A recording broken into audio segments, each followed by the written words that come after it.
नमस्कार दोस्तों, स्वागत है आपका आपके अपने YouTube channel success point Saidpur में। दोस्तों, आज है 1 जुलाई और 1 जुलाई के जितने भी इम्पॉर्टेंट क्वेश्चन हैं आप लोगों के लिए लाया गया है, जो कि आपकी प्रतियोगी परीक्षाओं के लिए काफ़ी महत्वपूर्ण है। और 29 जून के करंट अफेयर के क्वेश्चन का सही जवाब नीतीश यादव, श्रवण चौहान, श्रीकांत चौहान, अश्विनी चौहान व अन्य लोगों ने सही दिया है। आप लोगों को सक्सेस पॉइंट सैदपुर की तरफ से धन्यवाद। तो दोस्तों, अगर इस चैनल को सब्सक्राइब नहीं किए तो कृपया सब्सक्राइब कर लीजिए और वीडियो को अंत तक देखिए, जो कि आपके लिए काफ़ी महत्वपूर्ण है। जिसमें आज का पहला प्रश्न है, भारत सरकार ने चीन की कितने मोबाइल ऐप पर प्रतिबंध लगाया है। इस प्रश्न के 4 विकल्प हैं। पहला 49, दूसरा है 59, तीसरा है 69 और चौथा है 75। तो इसमें जो आपका दूसरा विकल्प है 59 वह सही है। तो जैसा कि आप लोग जानते हैं, भारत और चीन के बीच सीमा पर उत्पन्न हुए विवाद के कारण भारत सरकार ने चीन के 59 मोबाइल ऐप पर प्रतिबंध लगा दिया है। जिसमें से कुछ महत्वपूर्ण ऐप हैं TikTok, UC Browser, UC News, VMate, SHAREit, WeChat, Likee, Helo, Kwai और वीगो लाइव। इसके साथ अन्य और भी हैं जो कि जिन पर कि प्रतिबंध लगाया गया है। अगला प्रश्न है, किस राज्य ने सबसे बड़ी प्लाज्मा थेरेपी सुविधा केंद्र का उद्घाटन किया है। इस प्रश्न के 4 विकल्प हैं। पहला छत्तीसगढ़, दूसरा राजस्थान, तीसरा महाराष्ट्र और चौथा गुजरात। तो इसमें आपका जो तीसरा विकल्प महाराष्ट्र है वह सही है। तो जैसा कि आप लोग जानते हैं, कोविड-19 महामारी से भारत में महाराष्ट्र सबसे अधिक प्रभावित है। यहाँ के मुख्यमंत्री ने हाल ही में कहा है कि महाराष्ट्र में सबसे बड़े प्लाज्मा थेरेपी खुलने जा रहा है, जिसमें 500 मरीजों का प्लाज्मा थेरेपी होगा। और मुख्यमंत्री ने लोगों से प्लाज्मा दान करने की अपील भी की है। अब हम लोग महाराष्ट्र राज्य के बारे में थोड़ा जान लेते हैं। महाराष्ट्र भारत का एक राज्य है जो अरब सागर के किनारे बसा हुआ है। इसे भारत का आर्थिक राजधानी भी कहा जाता है तथा महाराष्ट्र की राजधानी मुंबई है और इसका गठन 1 मई 1960 ईस्वी में हुआ है।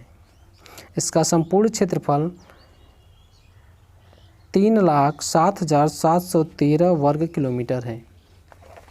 यहाँ की राजकीय भाषा मराठी है और यहाँ के मुख्यमंत्री उद्धव ठाकरे तथा राज्यपाल भगत सिंह कोश्यारी हैं।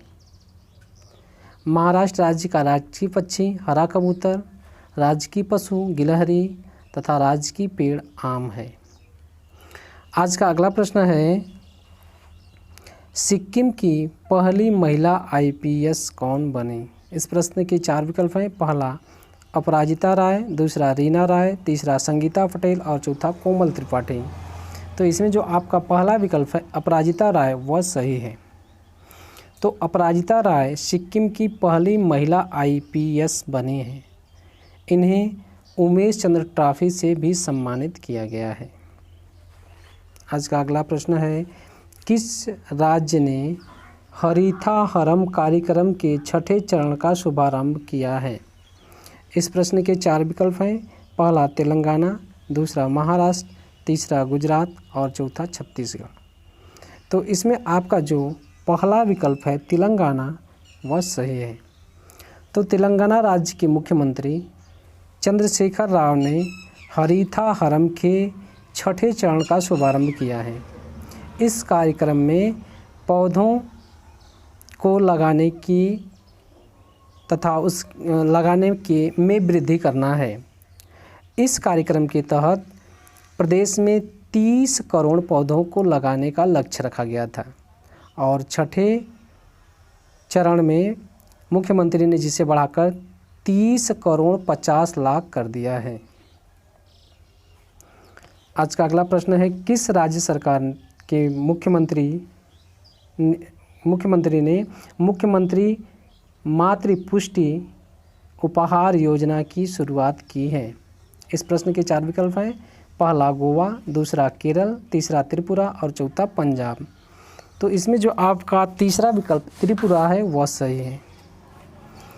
तो कुपोषण और मातृ मृत्यु दर की मुकाबला करने के लिए त्रिपुरा सरकार ने मातृ पुष्टि उपहार योजना की शुरुआत की है, जिसके तहत गर्भवती और स्तनपान कराने वाले महिलाओं को मुफ्त में पोषण किट प्रदान किया जाएगा, जिसमें लगभग 40,000 महिलाओं को लाभ होगा।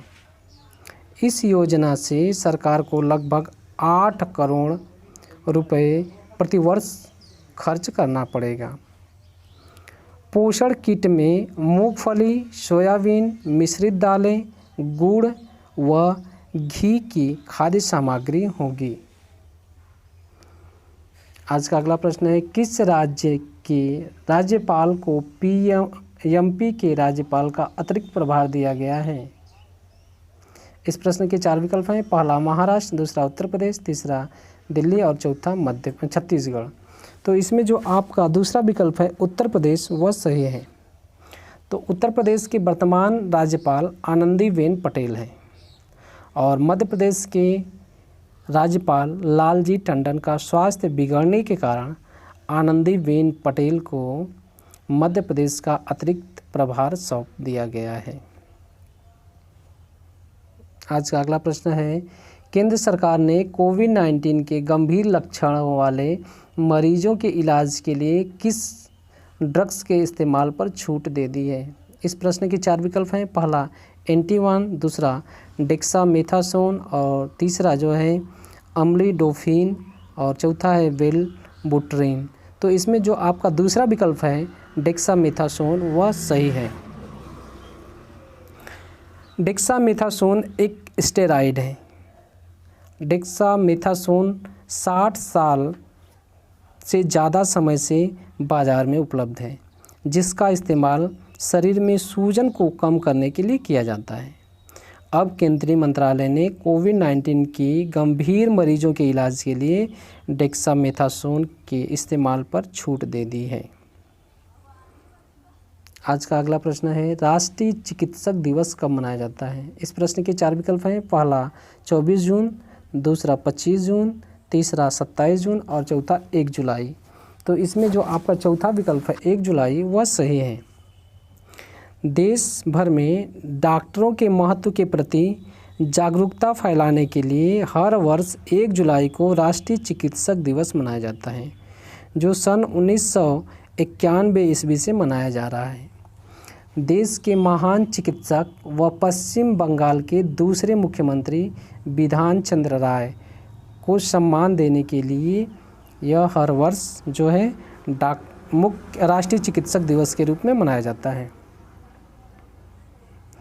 आज का अगला प्रश्न है, किस देश ने G7 में दक्षिण कोरिया को शामिल करने के अमेरिकी प्रस्ताव को आपत्ति जताई है? इस प्रश्न के 4 विकल्प हैं। पहला फ्रांस, दूसरा भारत, तीसरा जापान और चौथा चीन। तो इसमें आपका जो तीसरा विकल्प जापान है वह सही है। तो जापान के बारे में जान लेते हैं। जापान एशिया महाद्वीप में स्थित एक देश है। जापान 4 बड़े और अनेक छोटे छोटे द्वीप समूहों से निर्मित है, जो एक विकसित देश है और यहाँ की राजधानी टोक्यो है। G7 में Canada, France, Germany, Italy, Japan, UK और USA देशों का समूह है। इस समूह में दक्षिण कोरिया को शामिल करने के अमेरिकी प्रस्ताव को जापान ने आपत्ति जताई है। आज का अगला प्रश्न है, विश्व बैंक ने किस देश को शिक्षा में सुधार के लिए 3,700 करोड़ रुपए कर्ज देने की मंजूरी दी है? इस प्रश्न के 4 विकल्प हैं। पहला चीन, दूसरा अमेरिका, तीसरा भारत और चौथा पाकिस्तान। तो इसमें जो आपका तीसरा विकल्प भारत है वह सही है। तो विश्व बैंक एक विशिष्ट संस्था है जिसका मुख्य उद्देश्य सदस्य राष्ट्रों को पुनर्निर्माण और विकास कार्यों में आर्थिक सहायता देना है और इसका मुख्यालय वाशिंगटन DC है।